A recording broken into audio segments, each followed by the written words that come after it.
The final round of the championship here in Germany, where everybody hails Kenneth Hansen as the new champion. You became the European champion at the race in Norway, and that leaves it a little bit easier here, doesn't it? Yeah, really, it's a much better feeling than last year to have the nerve pressed here in Germany to make a good result. That could be really hard. And after Norway, we had a very hard race, me and Martin, and it felt a little strange after the finish line to win the championship. But I won it, and now it's a good feeling. But today I'm thinking about the race here in Germany. And you want to win that as well, don't you? Of course, I'm not here to be number 2, so we are going for victory. You were not too happy with the race in Norway, were you? No, I mean, we qualified third place, and we thought we had a good chance to maybe be third again. And there was a lot of pushing with the two cars of Kenneth Hansen and Martin Schanker, and I felt that it sort of really didn't do Rallycross a lot of good. And here in Germany, there was an incident that didn't do the Subaru of Jan Willy Nordgaard much good either. Nordgaard had already had one big moment that dropped him to the back of his 4-car heat, and then he was trying to make up ground. He got third, the expensive Lancia Delta, and then they got to the hairpin. Nordgaard found a gap on the inside and went for it. What happened after that was really out of his control.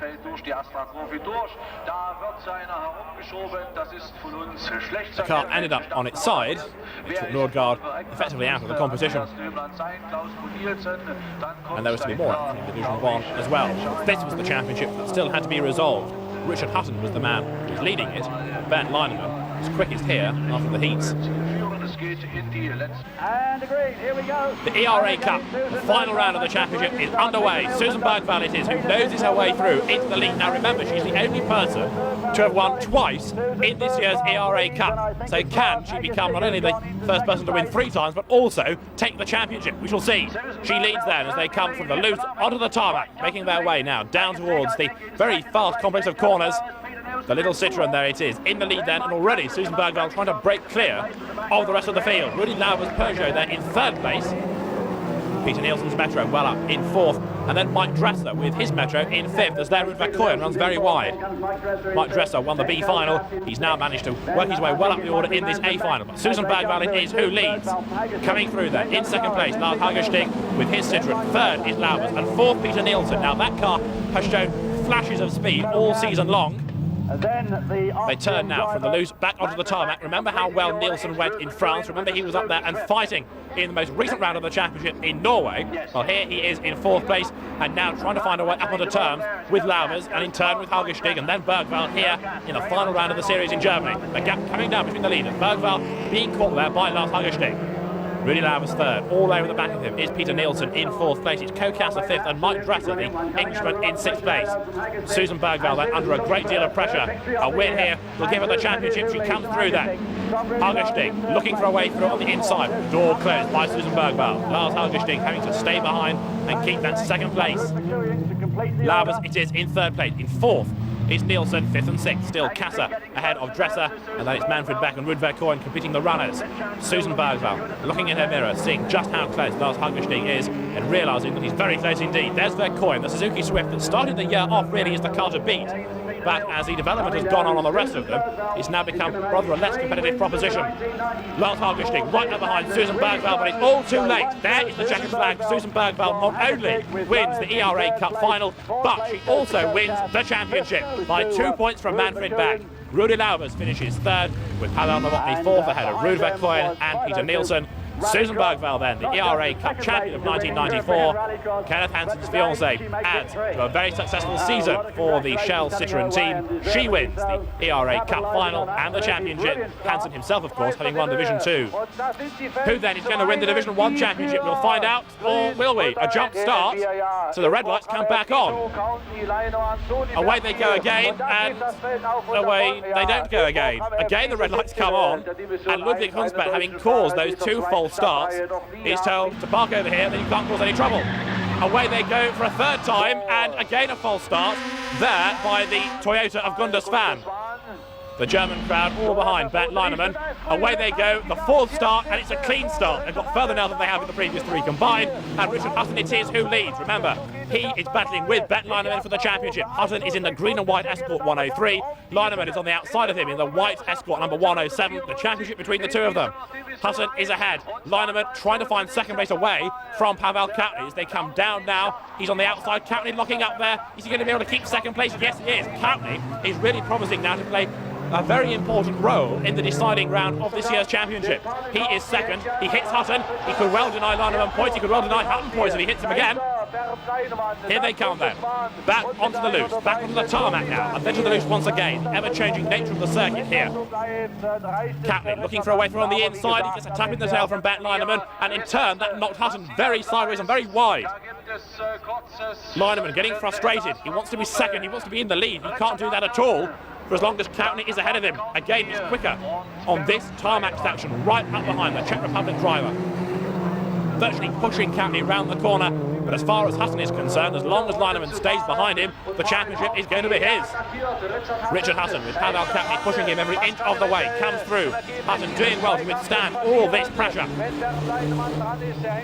Bert Leinemann then in that third place. Koutny getting a bit of a tap in the tail and another bump. Through the tight right-hander they go. Richard Hutton it is, who still leads.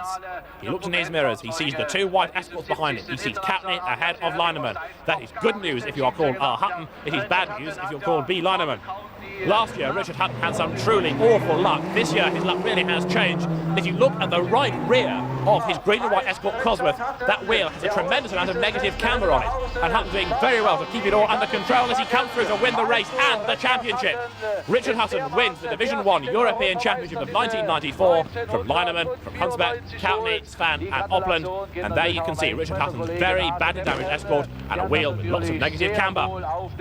He was indeed fortunate to get to the finish. But Richard Hutton, a very richly deserved European champion in Division 1 of 1994, and there with another badly damaged wheel, Bert Leinemann, the runner-up.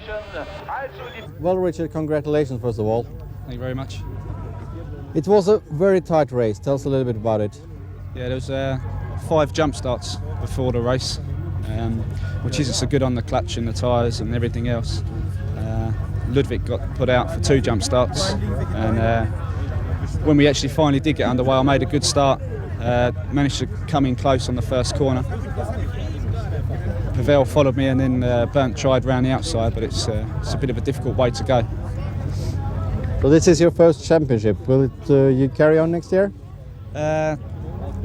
We're not too decided on what we're doing next year. I think we're doing some domestic races, maybe the French or the Belgium Championship. It's too expensive for us. What about the nerves? Were you very nervous at the start? Yeah, before the A final I was up and down the awning and in and out of the bus. And couldn't keep still, didn't know what to do. But once you get in the car and on the start line, everything that you was thinking is gone, and it's just 100% on the race day. Well, congratulations. Thank you very much. From Division 1 to Division 2, the championship has already been decided, remember, in favour of Kenneth Hansen. But that means that by and large the pressure is off for this final race of the season. Can Kenneth Hansen add another A final victory to his impressive list? We'll see. The lights go green and away they go. Schanker and Jean-Luc Pallier on the front row of the grid, and it's Pallier who leads. Jean-Luc Pallier ahead of Schanker, then it's Hansen third ahead of Christopherson, and Will Gollop in 5th place. They turn their way now from the loose onto the tarmac, and Jean-Luc Pallier is trying to pull clear of Martin Schanker, the man in 2nd place. In 3rd is Hansen, but already the gap opening up between the top 2 and the new champion. Down they come through the right-hander, Jean-Luc Pallier, after a dreadful start to the season. The car arrived in Austria. It needed far more development work done on it. It wasn't really competitive. Has improved all season long to the point where now it is a race-leading car. Don't forget, it's already won earlier on in the season, but now Jean-Luc Pallier right back at the top of the order. He's ahead of Schanker. Hansen is there in 3rd. 4th and 5th, Christopherson and Gollop. They turn through the right-hander. They're back on the tarmac. And now Martin Schanker, as in France, is running out of ideas as to get past the Frenchman. They have a much publicised coming together in the English round of the championship at Croft, where Pallier ended up upside down and the race had to be red flagged. And there's Schanker stationary in the middle of the circuit. Schanker is going no further. He hops out of the Escort tries to untangle himself now from the intercom. Martin Schanker then is out of the race. Jean-Luc Pallier is a clear leader and soon to become winner, no doubt. But Martin Schanker's escort remains in the middle of the circuit. Now, there's only another lap to go, so really it's not worthwhile. I don't think the organisers are stopping the race. But what this does mean is that everybody is going to have to be oh so careful when they come through that fast corner, because, and you'll see it in a minute, parked in the middle of the road is an Escort RS 2000. There it is. It narrows the circuit, it slows everybody up. They all manage to avoid Schanker's RS 2000, and Jean-Luc Pallier comes through now to win a final of the 1994 season ahead of Kenneth Hansen. Hansen it is then who wins the championship, with Schanker and Pallier second and third. A very exciting season. Susan Bergvall, Richard Hutton, Kenneth Hansen, the champions of '94.